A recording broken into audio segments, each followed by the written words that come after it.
morning sa poging DJ na katabi ko. Hi po. Ay, wow! Excuse me. Ay! Hi, good morning din. Marining say, grabe, no? Ay, good morning sa mga panggapon natin na napakinggan ang ating letter sender. Medyo... Iba to ngayon. Mabigat. Mabigat. Napapahawak ako sa dibdib ko kahit wala naman. Tol, heavy. Oy, heavy. Ako napapahawak ko sa... Ay, wag. Kahit hindi mahaba yung sukat ng pako. Oh, yan. Ayusin mo. Mali. Oy, good morning po muna sa lahat po ng mga nakatutok na sa atin sa Facebook, facebook.com/energyfm1067. At sa ating TikTok, EnergyFM1067. Good At morning. partner, yung mga nakaradyo, na ito, mga ha? sasakyan, mga opisina, mga bahay, hello po mga construction workers na nakaradyo po. Good morning po sa inyong lahat. Ito na nga, partner. Eto na. Oo. Anong gagawin mo kapag ganyan? May mga tanong ka sa akin kanina eh. Ito yung aking reaction. Oh my God. Napatingin ako sa lupa. Sa lupa. Sad boy yarn. Sad boy yarn. No? Sad boy. Pero, may nag-send ng video, no? Oo. Sa... Tingin kami. Sa kanya. Tingin kami! Hindi, ang una kagad na isip ko, baka meron tong fellowship. Fellowship? Paano naging fellowship? Baka lang sila, Bible study sa ano ba yung narinig niya? Natampalin kita May nakita ba siya na meron nga. Meron. Akala ko nakita nila pumasok, tapos nagtatawanan sila. Oo. Then may dalang libro. Sige, paniwalain mo kami na yan yung ginawa nila. Meron nga daw talaga part. Nakita pa nga daw yung nunal. Okay. Alam mo minsan yung mga nunal na yan, pahamak yan. Hindi lang nunal. Yung may mga tattoo. Hindi mo may kakaila. Depende.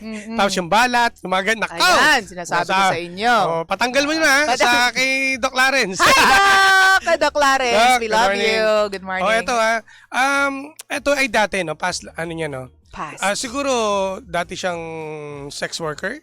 Hindi na i-clear out doon sa ano. O dati siya sa site. Pero sa site. Na madalas natin ay, natin! Mali! Bala ka dyan. Wala akong alam dyan. Pero partner siguro. Ayun. Pero tulad ng tinanong mo, past ba ito? Ay, tinanong mo sa akin kanina. Past ba? Ay, kasi, di ba, yung video ay dati pa eh. Yun nga. Tapos sabi mo, di ba sabi niya, payat pa yung asawa niya noon. Pero ang hindi, kumbaga, syempre, talagang nalaman niya na siya yun kasi meron siyang nunal. Meron siyang mole. Mole. Mole is mole. Yeah. Mole ka kasi. Mole. Alam mo ha, madaling sabihin na dapat kalimutan mo na yan at dapat hindi ka na makimedal dyan at hindi mo entertain yung nararamdaman mo ngayon because it all belongs to the past. Pero ang katotohanan ng buhay, minsan talaga, yung past natin, minsan nakaka-apekto pa rin yan sa present life natin eh. Alam mo, ang nakikita ko kasi ditong pagkakamali ni nung babae, okay na sana na sinabi niya noon eh. Noon pa lang. Inamin niya na. Kasi ang masakit sa part na yun, yung nakita pa yung video, doon mismo na sinend ng kaibigan, kumpare. So, di ba, mas masakit. Gaya nga sabi, mas masakit yung masyadong matagal na nakalipas eh. Tapos late mo lang nalaman. Di ba, nagsinungaling yung babae. Nilihim niya yung trabaho niya dati. Kasi kung tanggap mo naman talaga, total sabi naman niya, mahal naman niya, gusto niya ibalik yung dating sila, na ipagsasama nila. Alam mo, mas matatanggap. Kapag mahal mo isang babae, di ba, tanggap mo dapat eh. Hindi ba mas mataas ang ang level ng ego ng mga lalaki kapag ganyan? May iba naman na may iba, depende pa rin sa desisyon ng lalaki, sa tao, no? Pero sa totoong buhay, talagang masakit kung masakit. Oo. Di ba? Siyempre nakita mo, ibang lahi pa. Oo. Lalaki nun. Hoy! Mali! Lalaki. Pero, joke lang yan ha. Pero, kasi, hindi ka ba nakaramdam? Feeling ko hindi. Wala ka bang, ang galing magtago ng babae. Feeling ko talagang kinlose na ng babae yung chapter na yon ng buhay niya. Bigyan natin ng chance, no? Na, ang mga kriminal nga eh. 'Di ba? Napagbibigyan natin ng pagkakataon na magbagong buhay at ngayon naman kasi nung naging sila, 'di ba? Wala na past life na 'yun eh, yung mga experience na nangyari sa kanya nung babae. Ngayon, kumbaga andito masusubok kung gaano mo kamahal yung babae. Kung mahal mo siya, tanggap mo siya. May anak na ba sila? Meron. May anak na kayo. Wag ka na mag-isip. At ang mali lang naman talaga ni girl, hindi niya inamin. Aminin mo na.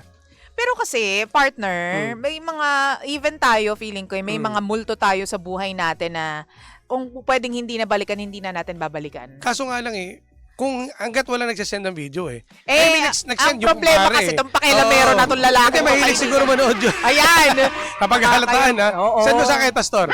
Ay!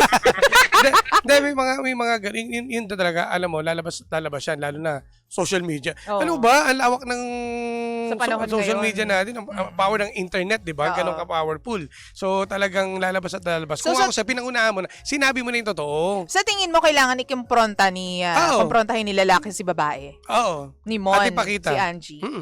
Tingin mo? Oo naman. Oh my God. Kailangan talaga. Pero yun nga, tulad ng sinabi ni Jim, it's going to be painful.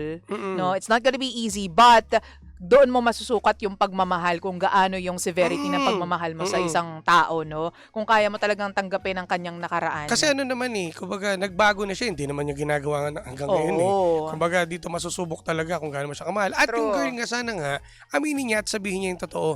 Na hindi niya naman pagkakakilayo kasi kitang-kita naman sa video na siya yun sasabihin sa atin ng iba, ba't kailangan mo pang i-bring up yan?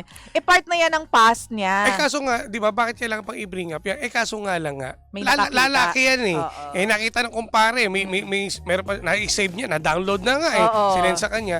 Kung wala nag-download o nag-send niyan, walang mangyayari. Diba?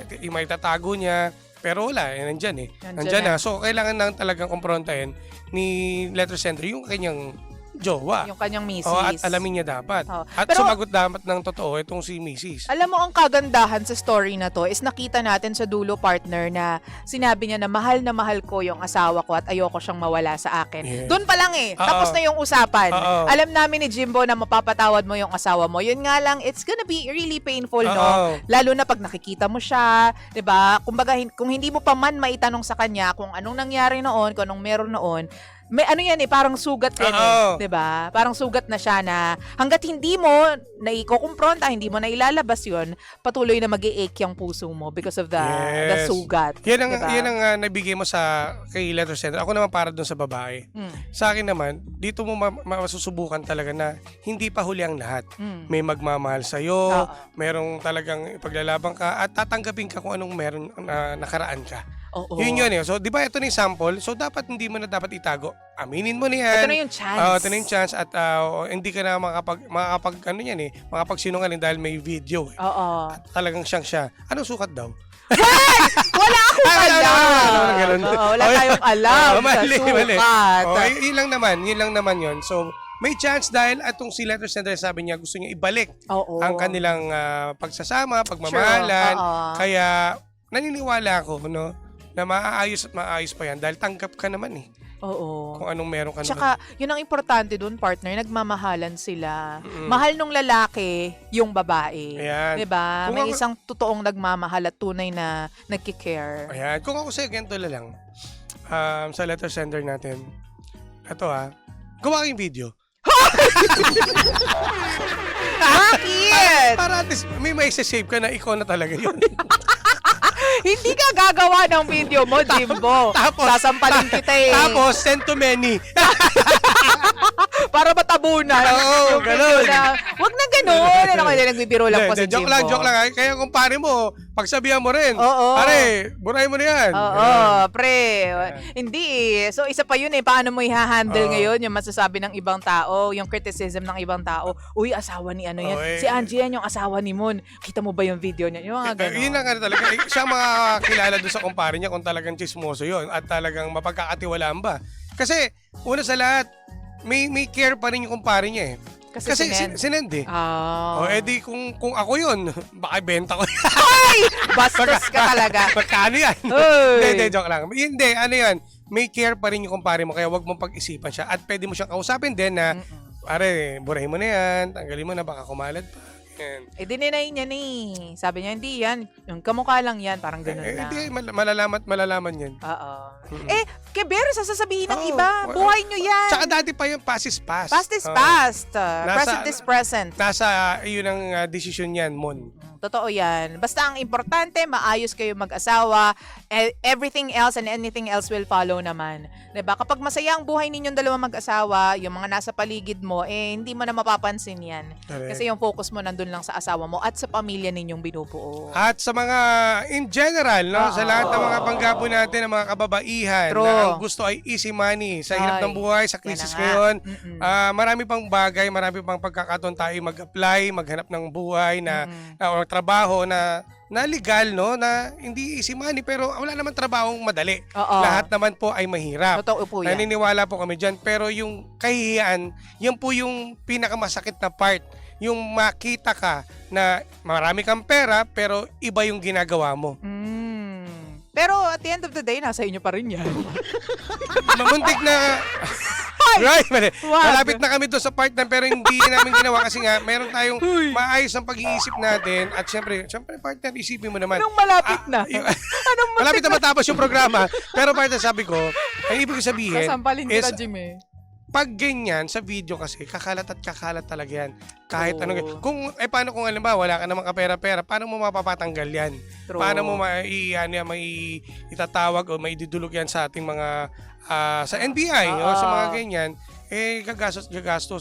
Mas mabuti pang wag nang gawin. Wag mo nang ituloy. Wag mong subukan. True. Nakamamatay. Yan, sinasabi natin sa inyo. Totoo naman yan. Magbagong buhay. Ayusin ang buhay. True. Ang pera, kayang paghirapan. Ayun. Hindi easy money, ha? Yeah. Tandaan niyo, at Totoo. pinaghihirapan. Totoo yan.